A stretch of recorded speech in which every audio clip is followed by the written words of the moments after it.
নমস্কার বন্ধুরা, আপনাদের সকলকে আমার চ্যানেলে স্বাগত জানাচ্ছি। আশা করি বন্ধুরা আপনারা সবাই সুস্থ আছেন আপনাদের নিজের নিজের বাগান নিয়ে। আজকে আমি আপনাদেরকে আমার ব্যালকনিতে প্রথম উচ্ছে হয়েছে সেটা আজকে আমি আপনাদেরকে দেখাচ্ছি। আজকে আমার ভীষণ আনন্দ হচ্ছে, এই প্রথম আমার ব্যালকনিতে উচ্ছে হয়েছে। প্রায় এই উচ্ছে গাছটাতে 6-7টা বড় বড় মোটামুটি উচ্ছে হয়েছে আর প্রচুর ছোট ছোট উচ্ছে এসছে। সেগুলো আমি পুরো ভিডিওটা আজকে আমি আপনাদেরকে দেখাবো। আর এটাও দেখাবো বৃষ্টির পরে যখন গাছের পাতা একটু ঝিমিয়ে পড়ে তার জন্য আমরা কি ব্যবহার করলে আর গাছের পাতা ঝিমাবে না আর একদম তরতাজা আমাদের গাছগুলো থাকবে, সেটাও আজকে দেখাবো। আজকে আমি কি খাবার দিচ্ছি এই উচ্ছে গাছটাতে সেটাও আমি আজকে আপনাদেরকে দেখাবো। বন্ধুরা, আমি যখন এই গাছটা বসিয়েছিলাম তখন কিন্তু আপনাদেরকে বলেছিলাম এটা করলা গাছ, কারণ আমাকে নার্সারি থেকে যখন বীজটা দিল বলল যে এটা করলার বীজ। আর এখন যখন হয়েছে তখন দেখছি এটা উচ্ছে। তো যাই হোক, উচ্ছে হোক কিংবা করলা হোক, যাই হোক, এটা আমার ব্যালকনিতে প্রথম হয়েছে আর এটা সম্পূর্ণ অর্গানিকভাবে হয়েছে, যে কোনো রকম রাসায়নিক সার ব্যবহার এখানে করা হয়নি।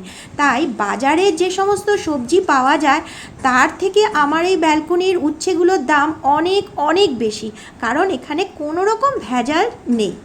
একদম স্বাস্থ্যসম্মতভাবে উচ্ছে গাছে উচ্ছে হয়েছে, এটা আমরা কিন্তু বলতে পারবো। দেখুন বন্ধুরা, কতগুলো উচ্ছে কি সুন্দরভাবে ঝুলছে।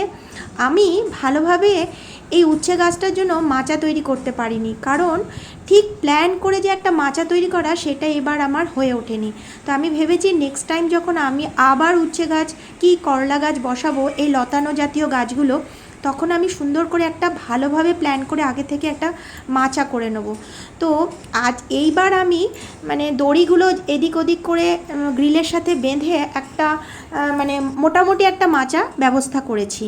আর এই যে আমি গাছটা লাগিয়েছি দেখুন, সম্পূর্ণ কিন্তু কোকোপিটের মধ্যে আর ভার্মি কম্পোস্ট দিয়েই কিন্তু এখানের আমার মাটিটা তৈরি করা হয়েছে। আর নিচের দিকে কিছু কিছু পাতা যেগুলো একটু শুকিয়ে গেছে, হলদে হয়ে গেছে, সেগুলো কিন্তু আমি তুলে ফেলে দিই। নিচে সেরকম পাতা কিন্তু আমি রাখি না, যেগুলো শুকিয়ে যাচ্ছে, হলদে হয়ে যাচ্ছে, সেই পাতাগুলোকে আমি তুলে ফেলে দিই। দেখুন আমার গাছটা কত সুস্থ এবং সুন্দরভাবে বড় হয়েছে। আর প্রচুর ছোট ছোট কিন্তু উচ্ছে এসছে এই গাছটাতে, প্রচুর। আর কোনো উচ্ছে কিন্তু পড়েও যাচ্ছে না। কিন্তু বৃষ্টি হওয়ার পরে আমি কখনো কখনো দেখি এই উচ্ছে গাছের পাতাগুলো কেমন যেন একটু ঝিমিয়ে পড়ে, কারণ বৃষ্টির পরেই এত জোরালো রোদটা পড়ে, যার জন্য পাতাগুলো কীরকম ঝিমিয়ে পড়ে। এই অবস্থাতে কিন্তু কখনো বন্ধুরা এই রকম গাছের পরিস্থিতি দেখে গাছে অতিরিক্ত জল দিয়ে দেওয়া বা গাছে অতিরিক্ত খাবার দিয়ে দেওয়া এই রকম কাজ কিন্তু ভুলেও করা উচিত না। কারণ আমাদের বোঝা উচিত যে কেন গাছের পাতাটা এরকমভাবে ঝিমিয়ে পড়লো। কারণ এখন বৃষ্টি হচ্ছে, তারপরেই রোদ হচ্ছে, এই সময় কিন্তু যে কোনো গাছের পাতায় একটু ঝিমিয়ে পড়বে, তারপরে আবার ঠিক হয়ে যাবে। তো আজকে আমি যে জিনিসটা ব্যবহার করব, এই যে গাছের পাতা যে ঝিমিয়ে পড়ছে, সেই ঝিমিয়ে পড়া আর হবে না। একবার যদি এটাকে স্প্রে করা যেতে পারে সন্ধেবেলার দিকে, তাহলে কিন্তু গাছ একদম তরতাজা থাকবে। দেখুন গাছটা আমার কত সুন্দর। এই গাছে কিন্তু এখন পর্যন্ত কোনো রকম পোকা মাকড় বা কোনো রকম প্রবলেম কিন্তু আমার এই গাছটাতে হয়নি। কোনো রকম সুস্থভাবে কিন্তু আমার গাছটা বেড়ে উঠছে। দেখুন কত ছোট ছোট, প্রচুর ছোট ছোট উচ্ছে এই গাছটাতে ভর্তি এসছে। আমি হয়তো আপনাদেরকে আমার এই মোবাইলের ক্যামেরাতে অতটা দেখাতে পারছি না, কিন্তু প্রচুর ছোট ছোট উচ্ছে এসছে, কারণ এটা অনেক উঁচুতে, সেই জন্য আমি ঠিক করে ভিডিওটাও করে উঠতে পারছি না, আপনাদেরকে দেখাতেও পারছি না, কিন্তু এই গাছটাতে ভর্তি উচ্ছে এসছে, এইটা আমি আপনাদেরকে বলতে পারি। দেখুন বন্ধুরা, আজকে কিন্তু আমার খুব আনন্দও হচ্ছে যে এই ব্যালকনিতে আমি উচ্ছেও করতে পারলাম, ভেন্ডিও করেছি, বিভিন্ন শাকও করেছি, সেই ভিডিও আপনাদেরকে দেখিয়েছি। আজকে আমি উচ্ছের করেছি, সেটাও আমি আজকে আপনাদেরকে দেখাতে পেরে ভীষণ ভীষণ আনন্দ লাগছে আজকে আমার। এই উচ্ছেগুলো একটু ছোট, একটু যখন বড় হবে তখন আমি ভেবেছি উচ্ছেগুলো একটু তুলবো। আর যতদিন গাছে থাকে ততদিন কিন্তু আমার বেশ ভালো লাগে দেখতে। আমি ব্যালকনিতে আসলেই যখন আমার চোখটা এই উচ্ছে গাছের দিকে পড়ে আর যখন এগুলো ঝুলতে থাকে উচ্ছেগুলো, আমার ভীষণ আনন্দ লাগে। এই যে আনন্দ, এই আনন্দ অন্য কোনো আনন্দের সঙ্গে তুলনা করা যাবে না, কারণ আমি এটা নিজে হাতে লাগিয়েছি আর তাতে এই উচ্ছে হয়েছে, বিশাল আনন্দ। আর আজকে আমি আপনাদেরকে দেখাচ্ছি এই যে জিনিসটা, এটার নাম হচ্ছে ইপসাম সল্ট। এই ইপসাম সল্টটা যদি আপনাদের গাছের পাতা ঝিমিয়ে পড়ে তখন আপনারা যদি এটা জলের সাথে মিশিয়ে গাছে স্প্রে করে দিতে পারেন এবং বাকিটা গাছের গোড়ায় দিয়ে দিতে পারেন, তাহলে কিন্তু এই যে গাছের পাতা ঝিমিয়ে পড়লে যে একটা গাছের যে বর্ণহীন দেখতে লাগে গাছটাকে, সেটা কিন্তু আর লাগবে না। আমি এখানে হাফ মগের থেকে অল্প একটু বেশি জল নিয়েছি আর 1 চিমটের মতন একটু বেশি আমি ইপসাম সল্টটা ব্যবহার করছি। নিয়ে নিলাম এই জলের ভেতরে। এবার তারপরে আমি এটাকে ভালোভাবে একটু গুলিয়ে নেব। তাহলে কি হবে, ভালোভাবে ইপসাম সল্টটা এই জলের সাথে গুলে গেল।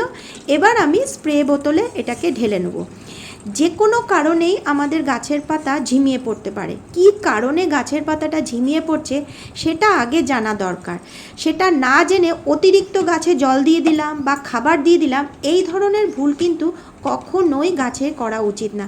তাহলে কিন্তু গাছের ক্ষতিই হবে, ভালো তো হবেই না, বরং ক্ষতি হবে। আর আমি যে খাবারটা দেবো আজকে, সেখান জন্য নিয়ে নিলাম একটু সুফলা, অল্প একটু সুফলা নিলাম, কারণ আমার 3টে গাছ আছে। আর নিয়ে নিলাম এখানে সর্ষের খোল। ব্যাস, এই দুটো খাবারই আমি দেব, এর বেশি কিন্তু আর দেব না।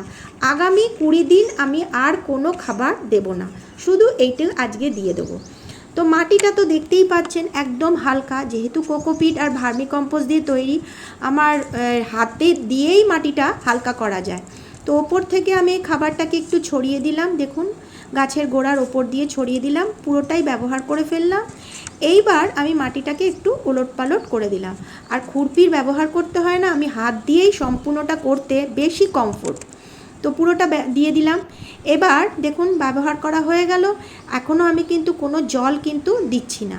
দেখুন একদম মাটি কিন্তু পুরো হালকা, এখানে মাটি নেই বললেই চলে, শুধুমাত্র কোকোপিট আর ভার্মি কম্পোস্ট। আমার ভিডিওতে রয়েছে কিভাবে আমি এই মাটিটা তৈরি করেছি, আর তাতেই কিন্তু দেখুন আমার গাছ এত সুস্থ। এইবার আমি সম্পূর্ণ গাছের প্রত্যেকটা পাতাতে আমি এটা স্প্রে করে দিচ্ছি। এই ইপসাম সল্টটা আমি ভালোভাবে প্রত্যেকটা গাছের পাতাতে স্প্রে করে দিচ্ছি। আর এটা যদি আমরা বিকেলবেলা করে থাকি তাহলে কিন্তু সবচেয়ে বেশি গাছের পক্ষে উপকার হবে।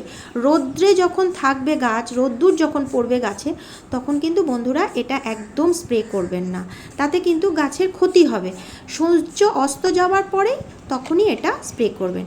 আর বাকি যে জলটা রয়েছে সেটা আমরা গাছের গোড়ায় দিয়ে দেবো। তো বন্ধুরা, আজকের ভিডিওটা যদি আপনাদের ভালো লেগে থাকে তাহলে অবশ্যই একটি লাইক, সাবস্ক্রাইব ও শেয়ার করে দেবেন।